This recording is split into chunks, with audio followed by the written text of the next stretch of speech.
Bonjour à tous, bienvenue sur Archilon Model Kits. Alors là, on se retrouve pour la suite de la vidéo du KV1 qui est devenu tout noir. Hein. Donc vous avez vu un petit peu en avant, j'ai passé la couche de primer AK microfiler noir dessus. Alors pourquoi noir? D'habitude, c'est vrai qu'on va plutôt faire du gris. Là, j'ai décidé de faire du noir parce que je voudrais essayer d'utiliser la technique de noir et blanc ou black and white. Enfin, en gros, hein, le principe, voilà, c'est plutôt d'avoir un modèle noir à la base, puis on va venir éclaircir en blanc ou gris très clair tous les centres des panneaux, voilà, toutes les zones éclairées, donc tout le dessus. À la fin, il va être plus blanc que noir. Il restera que les arêtes en noir et en fait, ça nous fait un pré-ombrage, pré-éclairage d'un coup pour après passer la peinture. Et comme ça, on aura une belle variation tonale, hein, donc là où on varie sur le ton du vert qui va être plus clair et plus foncé, et pas une variation chromatique où la chromatique, on entend différentes couleurs, hein, puisque ce KV1 est sur une couleur unitaire du 4BO, du vert complet. Donc voilà, comme ça va me permettre de faire un petit focus détaillé sur le microfiler AK que j'ai pas sorti, que je vais sortir quand même pour vous remontrer. Donc moi j'ai passé celui-là, un très bon primeur. Voilà, le seul effet, ce que je dis à chaque fois, c'est qu'il est granuleux. Donc il faut venir un petit peu l'essuyer tranquillement. Alors moi j'utilise ce type de chiffon. En fait c'est du chiffon pour nettoyer les lunettes, parce qu'au moins ça a l'intérêt de pas laisser trop de traces de textile, même si ça peut en laisser un petit peu quand même. Donc je vais faire une petite vidéo ASMR, c'est la première heure sur Archilon Model Kits, mais le problème c'est que pour vous montrer cet effet granuleux, je peux pas vraiment vous le montrer en vidéo. Parce que là, la caisse et la tourelle a été nettoyée complètement pour être bien lisse. Parce que si vous laissez cet aspect granuleux, le problème c'est qu'après, dès que vous allez passer tout ce qui va être vieillissement, shipping, en fait ça va accrocher dedans. Dès que vous allez voir le nettoyer avec un coton-tige et de l'énamel, voilà, pareil, ça va accrocher dedans, ça va laisser plein de fibres. En fait, voilà, ça laisse une accroche. Donc c'est vraiment très important avec ce microfiler là de bien le lisser. Donc pour la partie ASMR, en fait, j'ai pas fait la partie du dessous. Donc en caméra, je pense qu'honnêtement, vous pouvez pas trop voir la différence. Alors peut-être là, vous voyez, cette partie-là a été faite, a été nettoyée, et celle-ci pas encore. Par contre, au son, vous allez entendre. Donc là, je vais vous faire la partie qui a été faite et qui a été lissée. Alors j'espère que vous allez entendre. Et là, la partie qui n'est pas encore lissée.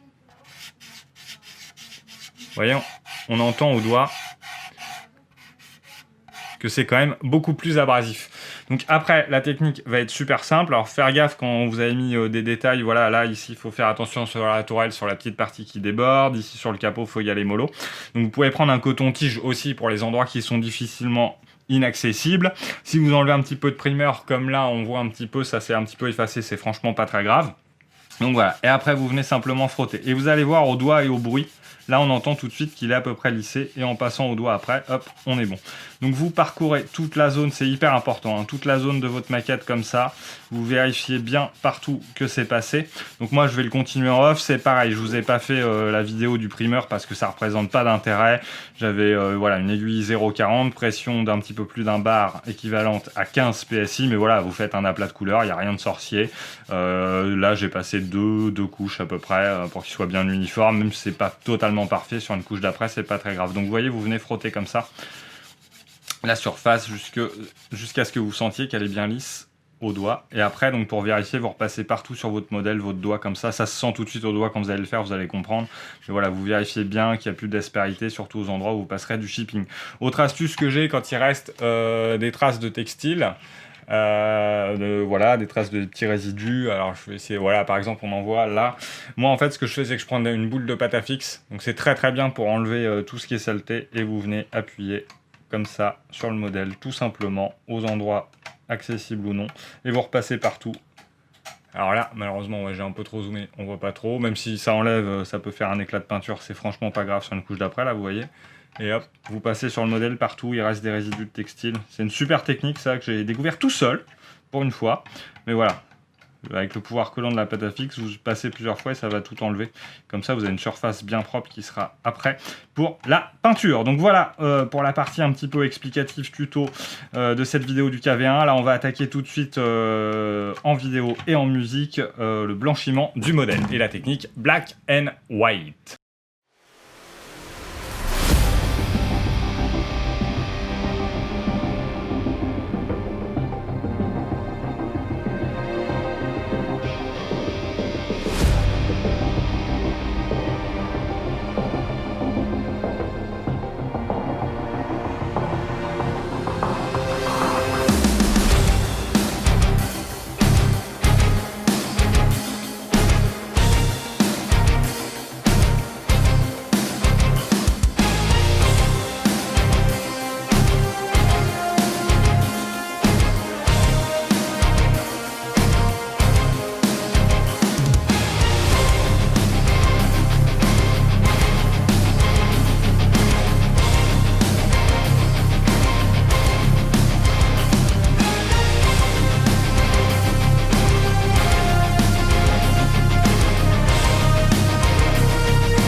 le KV1 a revêtu sa belle couleur verte. Donc voilà, petit débrief franchement de cette petite technique black and white. Alors version light, hein, parce qu'une vraie technique black and white on va faire avec beaucoup plus de nuances et de dégradés de gris.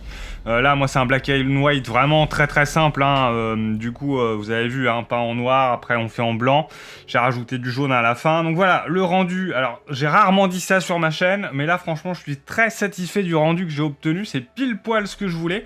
Ça ressemble un peu voilà à ce qu'on, alors en beaucoup plus light pour le moment, mais à ce qu'on a sur la boîte. Alors en raison j'ai beaucoup trop de zoom, mais vous voyez un petit peu quand même, c'est juste pour dire voilà la partie un peu jaunie, tout ça on l'a, et puis un vert quand ça vieillit ça a tendance à jaunir un petit peu. Donc voilà le résultat final. J'adore vraiment la gueule qu'il a avec cette technique là. On a vraiment des éclaircies aux endroits stratégiques, on a l'ombrage qui se pose bien. Vous avez vu à la toute fin j'ai décidé de rajouter le RLM04, du jaune en fait tout bêtement, hein, prenez n'importe quel jaune.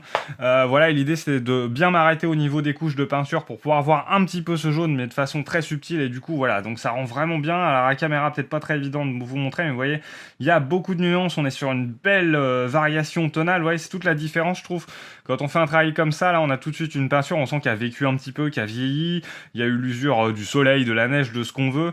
Et si j'avais fait juste la peinture donnée par Tamiya, donc ce mélange là, finalement après je trouve que ça ressemble assez vite à un jouet quand on fait un gros aplat comme ça. Le fait comme ça de jouer avec les ombres, les lumières et et puis même de rajouter un peu du jaune, donc on est presque sur une légère variation chromatique parce qu'on voit un peu le jaune quand même. C'est vraiment pas évident de vous montrer, mais voilà. Et puis quelle gueule ce KV1, il est franchement énorme. Alors justement je rebondis sur le énorme, prévoyez franchement le bon stock de peinture, parce que là vous voyez le flacon il était plein, il reste à peu près ça dedans. Il a été très long à peindre, à tel point que faites gaffe aussi. Deuxième conseil, j'ai failli faire exploser mon compresseur, parce que j'ai peint je crois pendant facilement 1h30, 2h non-stop dessus.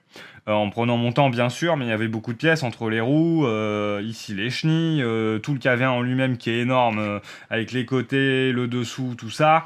Et en fait à un moment je me suis aperçu que ça sentait le cramé, je me dis bah mince qu'est-ce qui se passe, et puis finalement j'ai touché le moteur du compresseur sans faire gaffe et je me suis littéralement brûlé dessus, hein, comme un four un petit peu. Donc faites gaffe à ça. Du coup à ce moment-là j'ai fait une petite pause, je l'ai laissé refroidir, donc voilà, petite vigilance quand même, ça m'était jamais arrivé, j'ai jamais peint aussi longtemps, il est très long à peindre, alors prévoyez vraiment 2 heures devant vous facile pour le peindre, même pour faire l'après et tout ça, prenez bien votre temps. Le mélange de Undies Headshop Headquarters là, pas mal, très très bien franchement sur les tracks. Vous voyez le rendu est vraiment sympa, on a déjà un effet qui va bien débuter les futurs effets de weathering et tout ça, voire de chipping avec un peu de rouille. C'est franchement une super bonne base, donc merci à lui pour ce petit mélange là que je me garde précieusement. Là évidemment il m'en reste un petit peu plus, c'est cool, n'hésitez pas à faire des mélanges comme ça conséquents et les mettre dans des bouteilles, voilà, pour les chenilles on s'en servira sûrement. Et puis pareil, hein, j'ai traité, vous avez vu tous les galets et tout ça sur le même thème, tout simplement sur le même principe, hein. Donc voilà, on a une belle variation aussi, ils font un peu user. Donc voilà, et puis enfin vous avez eu le tuto aussi des décals, de comment bousiller son décal, hein. Voilà, ça paraît bizarre à dire, mais c'est-à-dire que là, le kit, le modèle, on voit bien que la peinture, elle est usée. C'est pas une peinture, il sort pas de l'atelier et puis hop, il fait ses premiers tours de chenille. Clairement pas. Donc voilà, en pré-travail, évidemment, après avec le weathering, tout ça, et éventuellement le chipping, même si clairement j'en ferai pas beaucoup sur ce modèle-là, on va pouvoir altérer un peu le décal. Mais là, le fait de faire ça, donc là, évidemment, j'ai fait une couche de vernis brillant avant, les décals, et après je les ai dégradés avec les différentes techniques que je vous ai montrées. Mais voilà, comme ça on ramène un peu à l'effet de peinture usée. Bah, évidemment la peinture blanche aussi qui est au-dessus doit forcément être usée, quoi, parce que sinon quand vous les mettez comme ça, vous avez vu sur la vidéo, ça flash vraiment beaucoup trop. Donc voilà, ça c'est voilà les trucs que j'ai trouvé moi-même, hein, comme ça. Donc voilà, soit avec le scalpel, après on vient poncer un peu, ou avec du ponçage un peu plus abrasif, et surtout ce que j'ai fait un mix des deux, c'est franchement vraiment pas mal sur le rendu. Donc voilà les amis, je fais à peu près le tour de tout ce que je pouvais vous dire sur ce petit kit, ce gros kit du KV1. C'est vraiment un bon petit plaisir à faire celui-là, et voilà. Donc sur ce les amis, je vais refaire un petit laïus très rapide, mais voilà, si vous voulez soutenir ma chaîne, le seul moyen c'est vraiment de vous abonner à ma chaîne et de monter tous les pouces en l'air. Donc voilà, sur ce, le laïus habituel, maquettez bien tout ça, la bise.